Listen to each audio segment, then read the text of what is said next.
পেটের মধ্যে রেখে পণ্য বিক্রি করবে।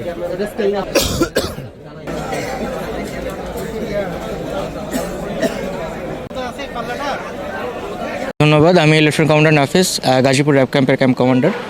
আমরা আজকে জেলা প্রশাসনের ম্যাজিস্ট্রেট মহোদয়ের সাথে যৌথভাবে একটি মোবাইল কোর্ট পরিচালনা করেছি।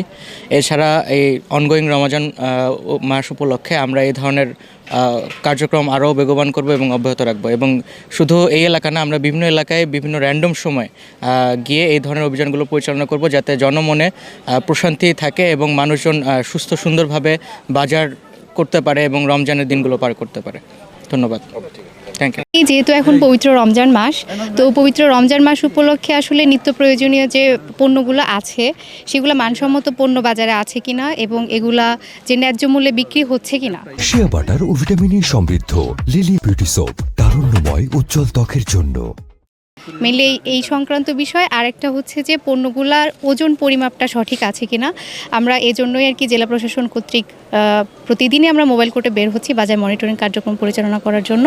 এবং এখানে মেনলি মানসম্মত পণ্য বিক্রি এবং সেটার হচ্ছে যে ন্যায্য মূল্যে বিক্রি হচ্ছে কিনা এবং হচ্ছে সঠিক ওজনটা নিশ্চিত হচ্ছে কিনা, এগুলাই আমরা আজকে মনিটরিংয়ের জন্য বের হয়েছি। এবং প্রতিদিনই আমাদের প্রশাসন থেকে কয়েকটা টিমে আমরা বিভক্ত হয়ে আর কি বের হচ্ছি। তারই একটা কার্যক্রম হিসেবে আজকে আমরা এখানে মোবাইল কোর্ট পরিচালনা করেছি।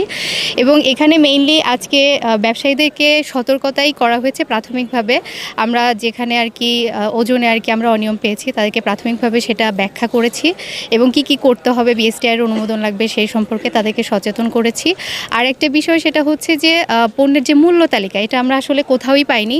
এজন্য আমরা বাজার কমিটির যিনি সভাপতি তাকে বলেছি এবং তার সাথে যাওয়ার সময় আমরা ফাইনালি একটা ব্রিফ দিয়ে যাব যে পণ্য তালিকার যে মূল্য সেটা যেন একটা দৃশ্যমান স্থানে আর কি প্রদর্শিত করা হয় সে সম্পর্কে ব্যবসায়ীদেরকেও সচেতন করা হয়েছে। এবং দেশে যে প্রচলিত সরকারি আইন কানুন আছে সেটা মেনে যেন ব্যবসায়ীগণ ব্যবসা করেন সে সম্পর্কেও তাদেরকে সচেতন করা হয়েছে। হ্যাঁ, আজকে আমরা হচ্ছে 5টা মামলা দিয়েছি আর হচ্ছে জরিমানা করা হয়েছে, অর্থদণ্ড করা হয়েছে, কিন্তু সেটা প্রাইমারিভাবে যেহেতু এবং সতর্কতামূলকই সামান্য পরিমাণে জরিমানাটা করা হয়েছে। আর বেসিক্যালি আজকে আসলে আমরা মানে মৌখিকভাবে তাদেরকে সতর্ক করেছি এবং বলেছি যে আমরা কিছুদিন পরে আবার আসব এবং এসে যদি দেখি যে তারা আসলে সতর্ক হননি বা যেগুলা ভুল ত্রুটির কথা আমরা তাদেরকে বিশ্লেষণ করে বুঝিয়ে দিয়েছি সেগুলো যদি তারা না মানেন সেই ক্ষেত্রে আমরা আসলে তখন জরিমানা আরও ড্রাস্টিক্যালি আমরা একটা ব্যবস্থা নিব।